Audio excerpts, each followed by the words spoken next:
Sasa atuambie mtazamo wa kisheria na kama wanaona haki ya chama kushiriki uchaguzi inaweza kuondolewa kwa sababu ya kutokusaini kanuni za maadili, hata kama chama kiingeza kuweza kutimiza masharti mengine ya kisheria.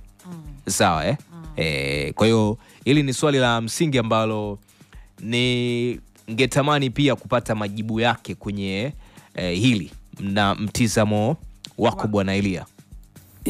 Actually ukiangalia msimamo wa Chadema ambao tumekuwa tukiuhubiri ni kwamba mifumo ya kiuchaguzi imekuwa haitoi uwanja mzuri, uwanja sawasawa wa kiushindani, na demokrasia yake imekuwa ni finyu sana, kama unavyouliza hapo kwamba vipi kuna uwezekano mkao mmepoteza nafasi ya kushiriki chaguzi.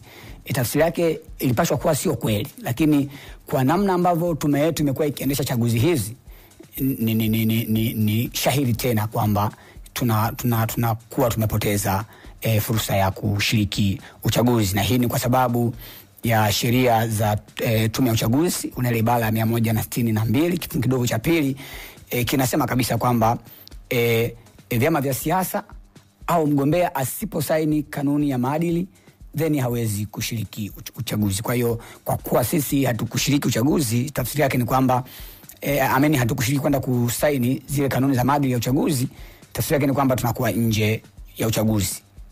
Lakini kwetu sisi bado hatuoni kama ni pengo kubwa kwa sababu no election, kwa maana bila mabadiliko ya msingi ya sheria za uchaguzi, kwamba hatutashiriki uchaguzi kwa maana ya kuzuia uchaguzi wenyewe usifanyike kabisa.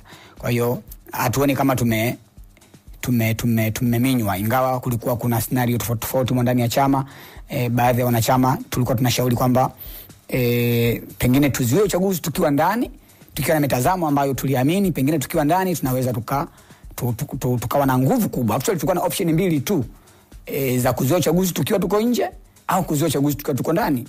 Yote kwa yote ni maamuzi ya chama kwamba tuzuie tukiwa nje, inabidi yaheshimiwe na yanafuatwa. Sasa swali langu kwako, nyinyi kama Chadema, mnaamini kuwa tume ilikiuka sheria au ilikuwa inatekeleza mamlaka yake halali? Na mna ushahidi au msingi wa kisheria kuonyesha kuwa hatua hiyo ni batili?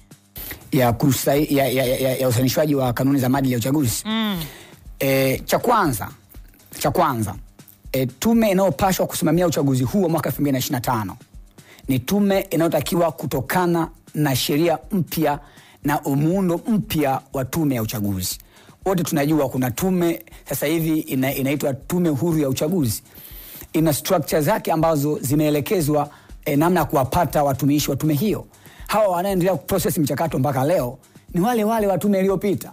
Kwa hawa wenyewe hawana mamlaka ya kusimamia hizo kanuni za maadili zilizosainiwa and all that. Na hata usimamizi wa uchaguzi wa mwaka 2024 haupaswa kusimamia wao. Kwa hiyo swali lako ni wazi kabisa kwamba wao wenyewe hawana uhalali huo, lakini nani tunampelekea malalamiko kupitia mihimili ya kiserikali? Tumeamua kupeleka malalamiko haya kwa wananchi wenyewe, kwa sababu hatuna mahakama ambayo tunadhani inaweza ikasema kwa kinywa kipana kwamba wamekosea na hawana uhalali huo. Kama mlikuwa na wasiwasi na baadhi ya vipengele vya kanuni, kwa nini hamkuchukua hatua mbadala wa kisheria au kupeleka malalamiko rasmi kabla ya mwisho wa muda wa usajili? Chama chetu hata kabla kupitia katibu mkuu wa chama iliandikwa barua mahususi kwa ajili ya kuomba ufafanuzi, lakini kushauri uboreshwaji wa kanuni ambazo kimsingi zilikuwa na matobo mengi, zimekuwa na upendeleo wa kutosha sana. Kwa hiyo sio tu kwamba kabla ya siku ya kusaini kanuni za maadili ya uchaguzi, lakini ni kwamba hata kabla ya mchakato huo au kalenda hiyo kutangazwa, ni kwamba chama kilishaandika barua kutoa malalamiko yake juu ya mwenendo mzima wa uundwaji wa kanuni hizo. Sawa. Sasa ulikuwa nilikuwa napitia na moja kati ya vitu kwenye masuala mazima ya upendeleo, sielewi kwamba ukisema upendeleo unamaanisha kitu gani, na hii kauli ni tata kidogo, kwa sababu mtu ambaye akisikiliza au ukimwambia kwamba kuna upendeleo kidogo itamtafakarisha. Sasa hebu tuambie upendeleo kivipi? Labda ni kwamba upendeleo ni namna ambavyo tunadhani tafsiri kadhaa ya baadhi ya kanuni zinaonyesha wazi kabisa kwamba kuna uminywaji wa demokrasia kwenye utekelezaji wake na kwamba tume inapokuwa na uminywaji mkubwa wa demokrasia chini ya muundo wake kwa namna jinsi ulivyo, ni wazi kabisa wanaopendelewa ni Chama cha Mapinduzi, kwa sababu leo hata makamishna na viongozi wa Chama cha Mapinduzi wengi ndio wamekuwa watumishi wa hiyo tume. Kwa hiyo sasa, kama kuna kanuni ambazo zina nyima demokrasia kwa vyama vingine, ni wazi wameachia shimo la kupitia Chama cha Mapinduzi. Ndio hiyo maana yangu zaidi. Sasa Bwana Elia, sawa, mnapojiondoa katika uchaguzi au kuondolewa kwa sababu ya kutosaini kanuni, mnawapa wapinzani nafasi ya kujaza pengo la kisiasa. Hili mnalitazamaje kimkakati, ukizingatia mlisusia uchaguzi mkuu 2020 na mlisusia pia uchaguzi serikali za mitaa 2022 kama sikosei hivi? Nikushukuru sana. To be honest, njia tuliochagua ni njia ngumu na lazima tuipite, no way out. Na lazima tuzungumze hivi kwa kinywa kipana ili wananchi wajue kwamba chama chao, chama ambacho wamehifadhi matumaini yao, sasa kipo katika vita ngumu, na lazima watusaidie au tushirikiane kwa pamoja. Leo tunavyozungumza ni kwamba chama kina option moja tu. Leo tunavyozungumza, ili kusurvive kesho kutwa, chama kina option moja tu ya kimsingi, na hiyo option moja ina A na B. Either tupate A au tupate B, kuelekea kwenye no reforms no election, kwamba bila mabadiliko ya kimsingi ya kimfumo katika sheria za uchaguzi tutazuia uchaguzi. Tafsiri yake ni kwamba ni either chama kifanikiwe kushawishi au kushinikiza serikali kutoa reforms kabla ya uchaguzi wa mwezi wa 10. Kama sio hivyo, basi chama kifanikiwe kuzuia uchaguzi. Hizi option mbili zote zinalenga kutimiza malengo ya Chadema. Kwa tuna option moja yenye A na B. Sasa Chadema tukikosa hivyo vyote, huenda tukawa sehemu mbaya sana baada ya miaka 5. Kwa hiyo ni target ambayo ni ngumu sana, na tunadhani hata wale wanaobeti wanajua ukibeti ngumu ndo waga ukipatia una faida kubwa, si ndio?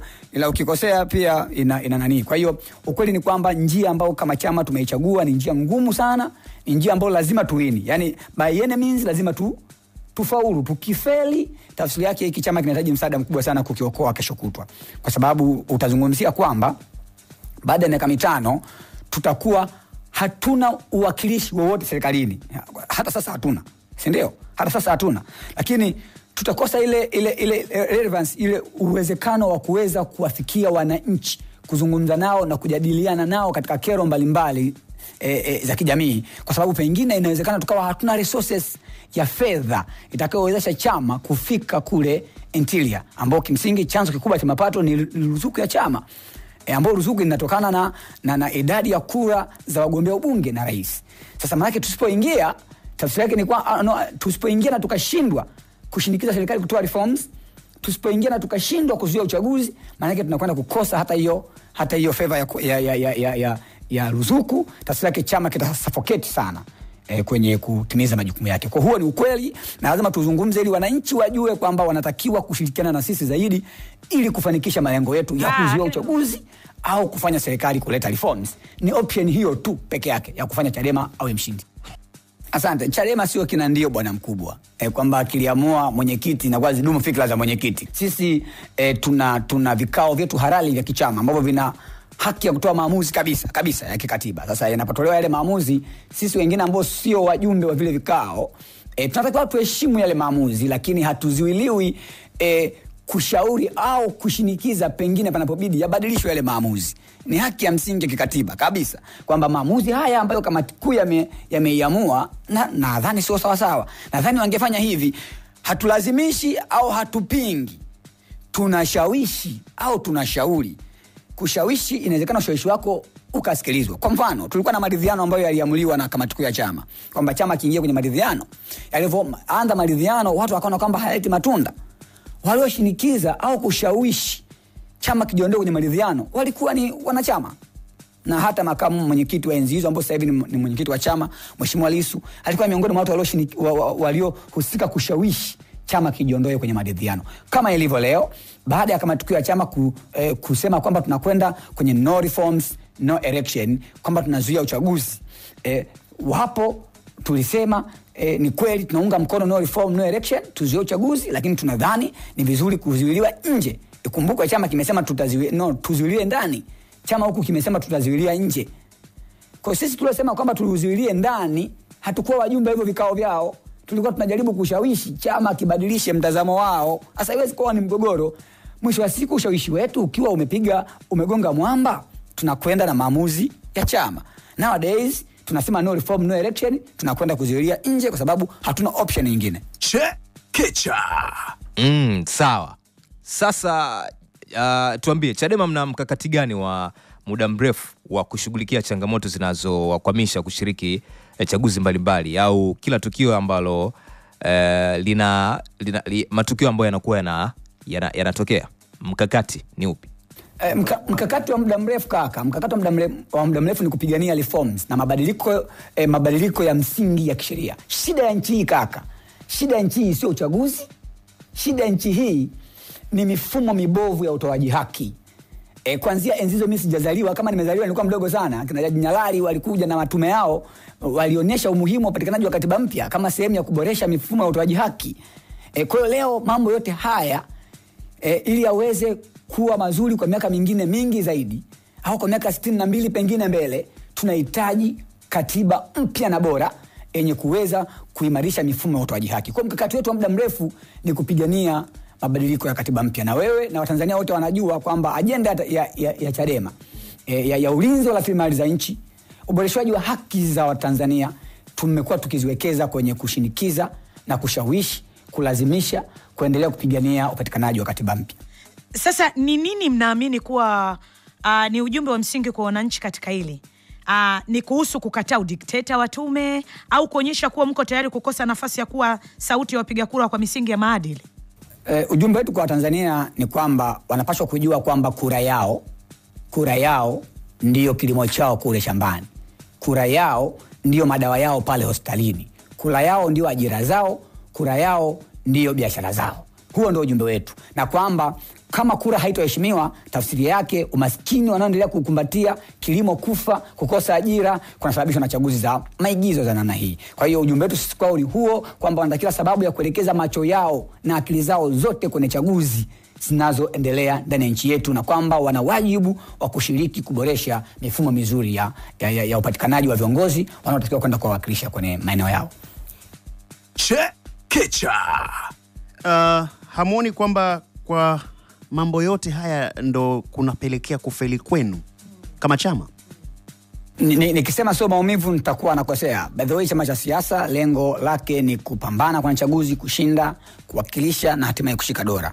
Sasa sisi hatuna uwakilishi huo. Kwa hiyo nikisema sio fair kwetu nitakosea, lakini vile vile Watanzania wanajua kwamba failure hiyo imesababishwa. Yani ukiwa na mwanafunzi darasani, sawa, mwalimu akiingia darasani anamfukuza kwenye kipindi, pengine hampendi tu, akitoa test ile mwanafunzi akipata 0, then wanafunzi ambao wanasoma naye hawawezi kumcheka zaidi au kumhurumia zaidi. Kwa Watanzania sasa hivi wanalia na sisi kwa sababu wanajua hiyo failure ni failure ya Chama cha Mapinduzi. Ni failure ya mifumo mibovu ya serikali. Kwamba haiwezekani tuliwahi kuwa na wabunge zaidi ya 72, mwaka 2015 tunaingia mwaka 2020 tuna mbunge mmoja. Tulikuwa na viti zaidi ya 1000 ngapi huko vya vijiji na vitongoji na mitaa, leo tuna 0. Sasa na uwezi ukaona kwamba hiyo ni jambo la kawaida. Uwezi kuona kama jambo la kawaida. Kwa wananchi wanaelewa kwamba Chadema ndio chama pekee tumaini lao, na ndio maana tumekuwa tukilia nao wakati wote. Kweli kabisa. Sasa mnafanya nini kurekebisha yote haya? Ni kuitumia people's power kama ambavyo tumekuwa tukihubiri. Tunahitaji kuyatoa na kuwaongoza Watanzania kupigania haki za msingi za kwao. Na ushindi pekee utapatikana pale ambapo mifumo ya sheria itabadilika.